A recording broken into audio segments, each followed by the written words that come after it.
warahmatullahi wabarakatuh. Apa kabarnya hari ini semua teman-teman? Semoga teman-teman hari ini masih dalam keadaan sehat dan tetap semangat walaupun belajarnya masih di rumah.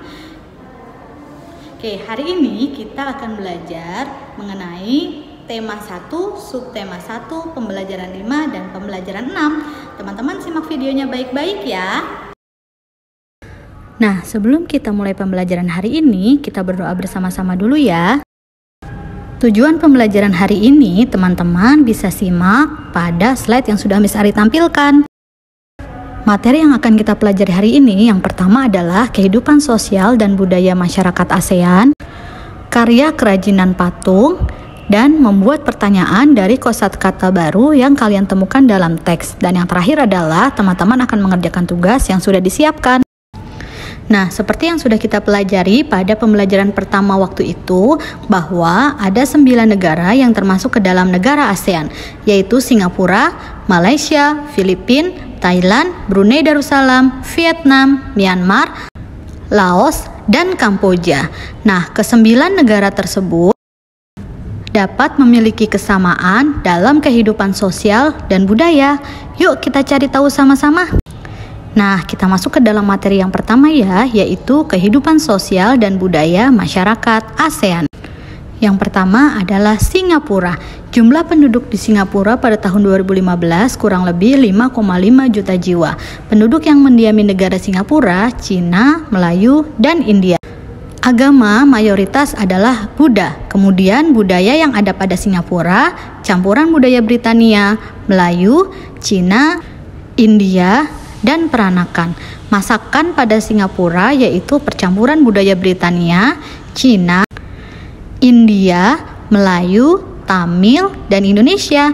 Contoh masakan yang ada di daerah Singapura yaitu sate, nasi lemak, kepiting pedas, dan nasi ayam Hainan.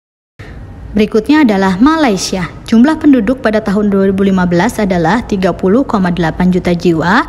Penduduk yang mendiami negara Malaysia ada Cina, Malaysia, dan India, sedangkan penduduk aslinya adalah Semang dan suku Sakai.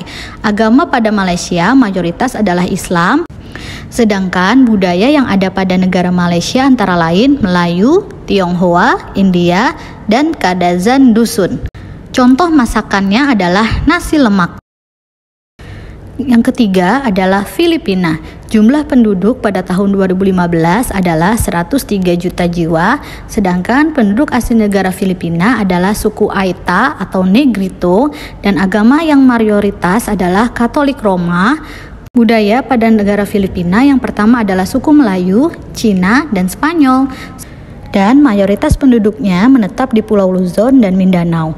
Masyarakat Filipina gemar menyanyi dan menari. Tarian tradisionalnya adalah tarian tinikling atau tarian bambu, sedangkan rumah tradisionalnya disebut sebagai bahay kubo. Bahay kubo adalah rumah yang terbuat dari daun kelapa, nipah, dan bambu. Nah, pada bahay kubo terdapat tanglung yang berbentuk bintang yang digantung di depan rumah yang biasanya disebut dengan parol. Yang keempat adalah negara Thailand. Jumlah penduduknya pada tahun 2015 adalah 65,1 juta jiwa. Penduduknya adalah suku Thai. Agama mayoritas di sana adalah agama Buddha. Nah, Thailand mendapat julukan sebagai negara 1000 pagoda. Kesenian bela diri yang terkenal di sana adalah Muay Thai, dan hal yang dianggap tabu antara lain menyentuh kepala seseorang dan menunjuk dengan kaki. Yang kelima adalah Brunei Darussalam. Jumlah penduduknya pada tahun 2015 yaitu 400.000 jiwa. Penduduk yang mendiami Brunei Darussalam adalah Melayu, Cina, suku Dayak asal Kalimantan. Agama mayoritas pada Brunei Darussalam adalah Islam, dan di Brunei Darussalam memiliki kebiasaan kesopanan, yaitu melepas alas kaki ketika memasuki rumah dan menunjuk dengan menggunakan ibu jari. Nah, yang keenam adalah Vietnam. Jumlah penduduk Vietnam pada tahun 2015 adalah 91,7 juta jiwa. Penduduk yang bermukim di Vietnam kebanyakan bermukim di delta Sungai Mekong. Penduduk yang mendiami Vietnam adalah suku Vietnam dan suku Cina. Mayoritas penduduk di sana beragama Buddha dan merupakan negara agraris. Pakaian nasional wanita di sana disebut audai atau biasa dipakai pada momen spesial. Sedangkan masakan pada negara Vietnam adalah masakan yang sedikit minyak dan juga banyak sayuran. Yang ketujuh adalah Myanmar. Jumlah penduduknya pada tahun 2015 adalah 52,1 juta jiwa. Penduduk yang mendiami negara Myanmar antara lain suku Burma, Shan dan Karen, Rakhine, Cina, dan Mongolia. Agama pada negara Myanmar adalah mayoritas Buddha dan bahasa nasionalnya adalah bahasa Myanmar. Yang kedelapan adalah Laos. Jumlah penduduknya pada tahun 2015 adalah 6,9 juta jiwa dan penduduknya adalah suku Laos. Dan pada negara Laos ada 4 suku atau 4 etnis, yaitu Laulum yang tinggal di dataran rendah, kedua Lautai tinggal di dataran tinggi dan pusat, ketiga Lauteng tinggal di Laos daerah lereng gunung, dan yang terakhir adalah Laosung tinggal di Laos di daerah puncak gunung. Agama pada negara Laos mayoritas adalah Buddha Theravada dan musik nasionalnya adalah dominasi alat musik khaen. Apa sih alat musik khaen itu? Alat musik khaen itu adalah alat musik yang terbuat dari pipa bambu. Nah, gambar dari alat musik khaen ini teman-teman bisa lihat pada gambar yang sudah Miss Ari tampilkan di slide-nya ya. Dan yang terakhir adalah Kamboja. Jumlah penduduknya pada tahun 2015 yaitu 15,4 juta jiwa. Penduduk yang mendiami negara Kamboja yaitu suku Khmer, Vietnam, dan Cina. Agama yang ada pada negara Kamboja mayoritas adalah agama Buddha dan memiliki bangunan terkenal yaitu Angkor Wat. Dan budaya yang terkenal di sana yaitu Festival Bon Om Tek, yaitu festival balap perahu, dan memiliki 3 tarian. Yang pertama adalah tarian klasik Khmer, yang kedua tarian rakyat, dan yang ketiga adalah tarian sosial. Nah, setelah teman-teman memahami materi yang pertama, silahkan teman-teman kerjakan tugas yang pertama sesuai dengan instruksi yang sudah Miss Ari berikan ya. Nah, tadi kita sudah mempelajari mengenai ragam budaya dan sosial pada masyarakat ASEAN, di mana kita sama-sama ketahui bahwa negara-negara yang ada di ASEAN memiliki kebudayaan yang hampir sama.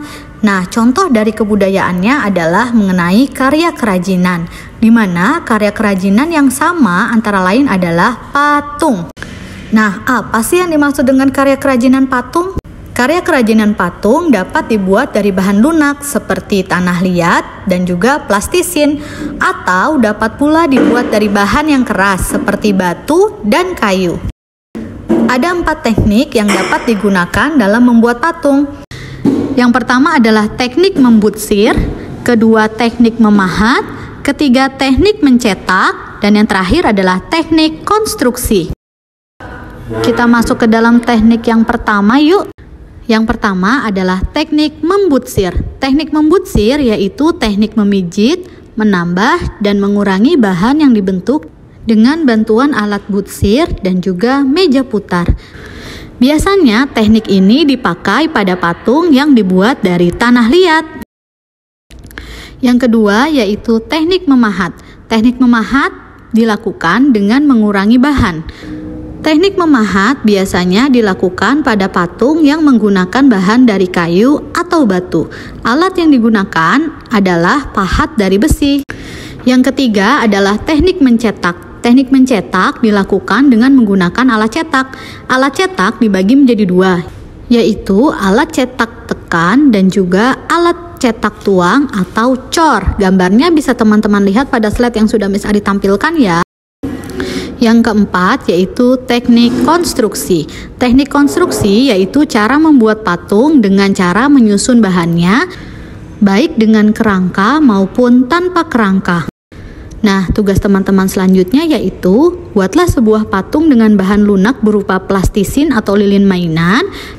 Kemudian dokumentasikan proses saat teman-teman membuatnya dalam bentuk video dan hasil patung buatanmu dalam bentuk foto. Kemudian kirim dalam classroom yang sudah Miss Ari tentukan ya. Nah, sebelum memasuki materi yang selanjutnya, silahkan teman-teman baca lebih dulu teks yang terdapat dalam buku paketmu halaman 47 ya. Nah, teks yang ada dalam buku paketmu halaman 47 bercerita mengenai kandungan serta manfaat dari buah dan sayur. Kemudian setelah teman-teman membaca teks tersebut, kerjakan buku paket halaman 48 di buku paketmu masing-masing ya. Nah, setelah tadi kita mempelajari materi-materi di pembelajaran 5 dan pembelajaran 6, yuk kita buat kesimpulan sama-sama. Kira-kira kesimpulannya apa ya teman-teman? Nah, kesimpulan pembelajaran hari ini yang pertama adalah ternyata negara-negara ASEAN memiliki latar belakang sosial budaya yang hampir mirip dan memiliki kesamaan. Di antaranya adalah suku yang mendiaminya, penduduk yang mendiaminya, serta agama mayoritas pada tiap-tiap negara di ASEAN. Yang kedua, teman-teman tadi mempelajari bagaimana cara membuat kalimat pertanyaan dengan kata-kata yang terdapat dalam teks bacaan yang sudah teman baca.